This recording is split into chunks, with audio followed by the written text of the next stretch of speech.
For a century, Indian cinema has entertained and exposed the uniqueness of Indian cultures to the world. And now, growing as one of the biggest film industries with science fantasies, action, and Indian epics. India's film industry spans the regions and cultures of the vast nation and can be divided into two principal styles: the most familiar Bollywood in the north and the Tollywood in the south. The film styles of Bollywood and Tollywood are almost similar, except for a few story themes, depiction of cultures, costumes, and obviously languages. One distinguishing feature of Indian films has always been its music. Indian films introduce songs as an important element of the narrative. Song sequences are used for several purposes in films.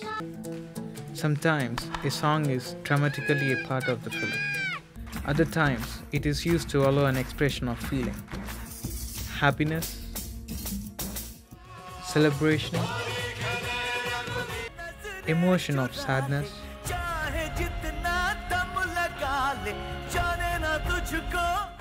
Sometimes they function as a dream sequence or the lover's fantasy. Indian music has been changing over the last few decades, from classical traditional tunes to more westernized modern themes. Western music is inspiring more and more composers.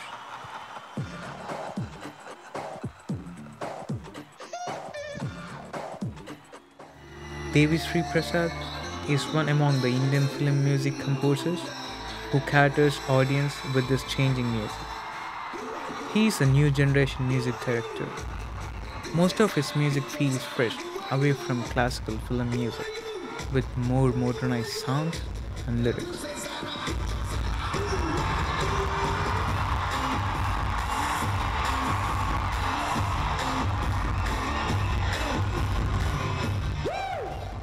Devi explains how Western music inspired and influenced him. My inspiration, not only for me, for most of the musicians all over the world, one and the only inspiration is Michael Jackson.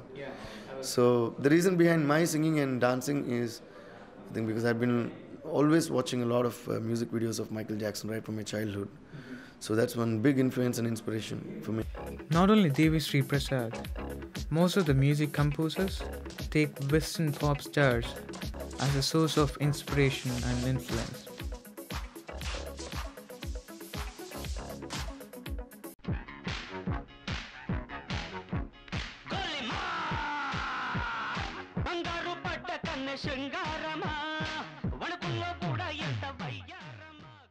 I kind of try to incorporate a style of rhythms because I love to dance.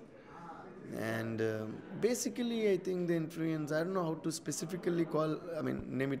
I don't know how to specifically explain it as an influence, but yeah, like even in my softest melodies, there is a strong rhythm. I feel that maybe that's an influence from Jackson, yeah.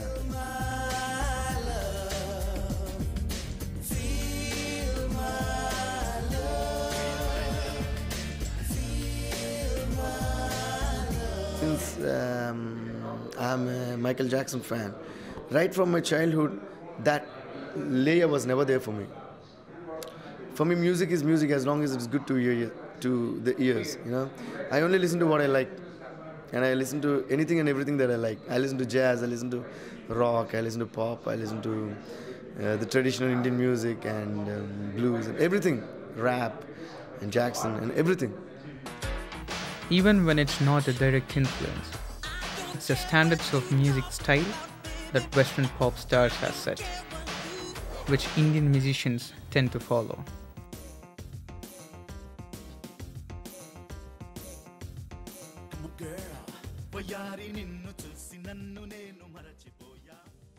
Not only Michael Jackson, many other pop stars influenced to follow their catchy melodies.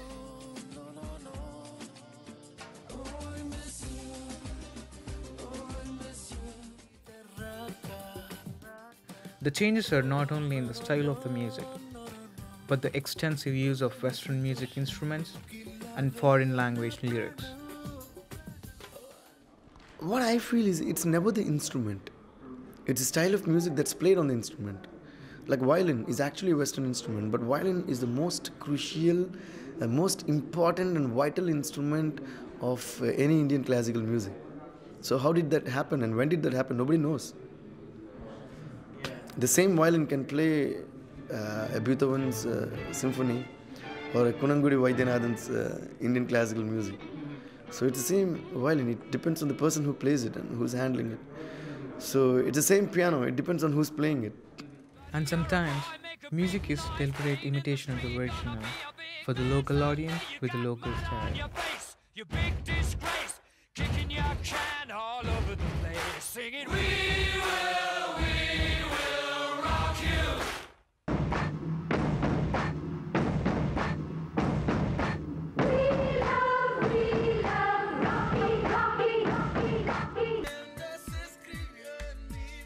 Although Indian music will continue to evolve, it is important that Indian tradition is still kept.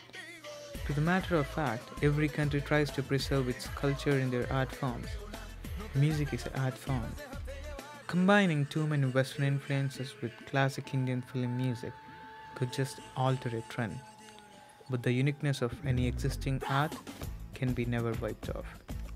So Indian music has its own uniqueness, and to the matter of fact, Arabian music has its own uniqueness. Chinese, Japanese, the Western music, everything has its own uniqueness. So basically, music, it's not about uniqueness, it's about the soul.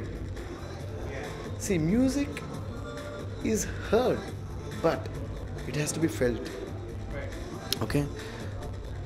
Why can't you see music? Because God made it so that you can feel it, not see it. You can't touch it, but you can feel it. So it's about your mind and your heart. Music is about your mind and